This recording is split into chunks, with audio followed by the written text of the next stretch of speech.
Okay, so we've got Love to have 'em. imperialistic aliens. Yeah. Imperialistic aliens with a large bureaucracy, so they're slower. Yeah. Infectious disease. Flesh-eating bacteria that only affects mosquitoes, but then it affects the ecosystem. Slightly better skinny jeans. Okay, yeah.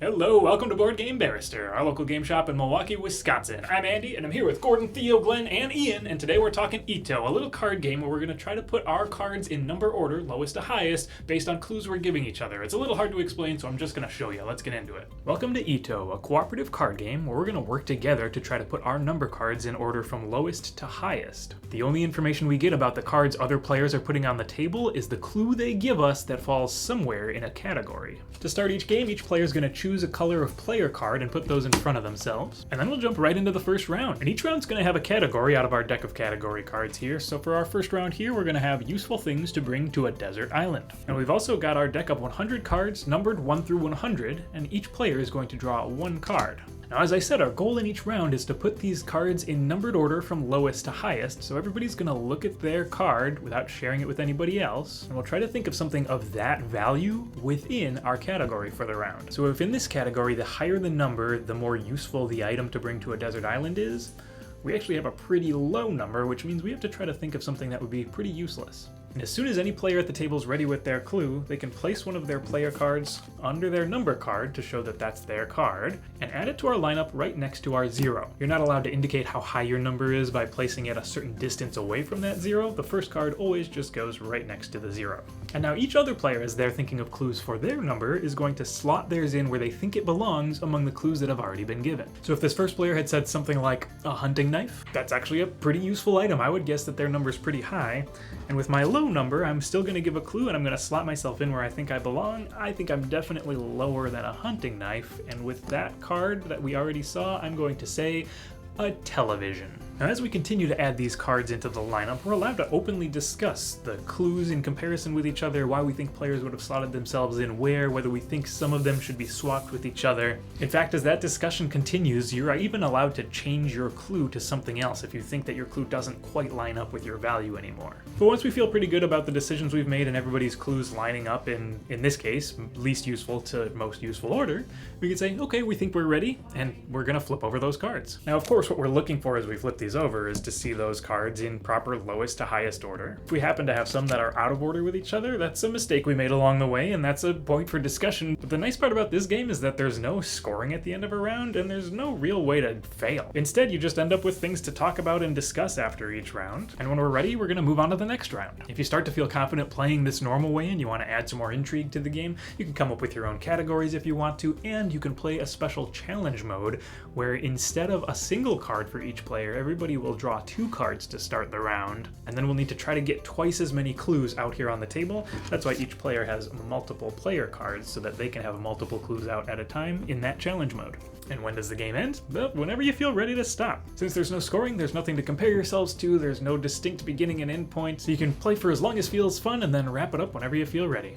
So I really enjoy these types of games where it's mostly about the social aspect of sitting around a table and prompting you to have conversations about things, and Ito is no different. It's a really neat game where you get categories about random stuff. Like, we picked all kinds of crazy different categories.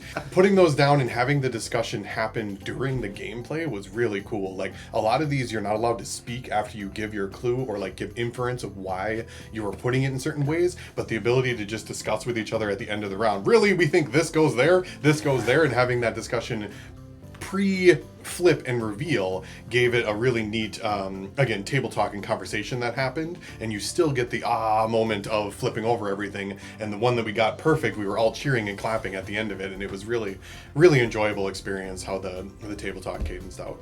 I will go on that and say I like the fact that when you see other people's clues, you can change yours. Yeah. Mm-hmm. Because, now I'm not feeling like my thing is a thing. And rather than have to try to figure out where your thing goes, it's like, no, let me change what I gave as my clue. I like that a lot. Yeah. Yeah.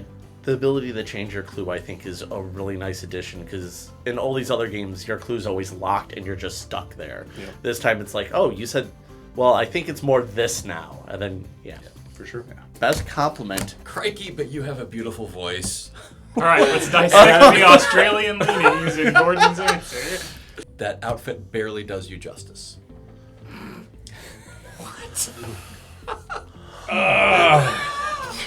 Nice nose.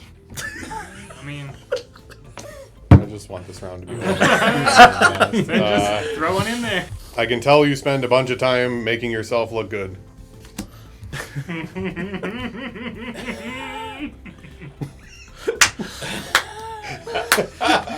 This is the best round. So the thing I loved most about Ito was the creativity that you could bring to your answers. Yeah. And you know, I went to town on that, making crazy, stupid things. But that also plays into the I want to change my clue, right? So, I see that people are thinking that this is really, really good. Oh no, I need to modify my clue to make it less good, to try and rein it in a little bit. Think like a scientist. What would you like to discover? One, do not want to discover, or want to discover. Imperialistic aliens. Imperialistic aliens with an overcomplicated bureaucracy. A new species of cat that doesn't shed and loves to be petted, but will only eat tuna. Say it again. That's Tell me definitely- again. yeah, What were the that's- 3 things this cat does? Slightly better denim. Slightly better denim? Yeah. A new, more efficient way to perform hip surgery. Okay, I got it. Flesh-eating bacteria that only affects mosquitoes. But because of their deaths, it causes problems in the ecosystem. Solar-powered wigs.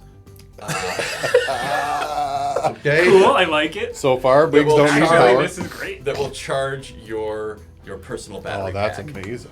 It's so cool. This is a game I would throw down on the table with any group of people between like 4 and 10 people, because it really kind of hits its stride once you have 4 people and you can have that group discussion. You could play it with 3, and if I did, I would probably play in the variant where you have 2 cards each, just to make sure you were getting 6 clues down on the table and make sure that the round wasn't over instantly because we were only putting 3 things down. And there's a little bit of an element of like once you got up to 8 to 10 people, it would start to be really hard to get them all in order.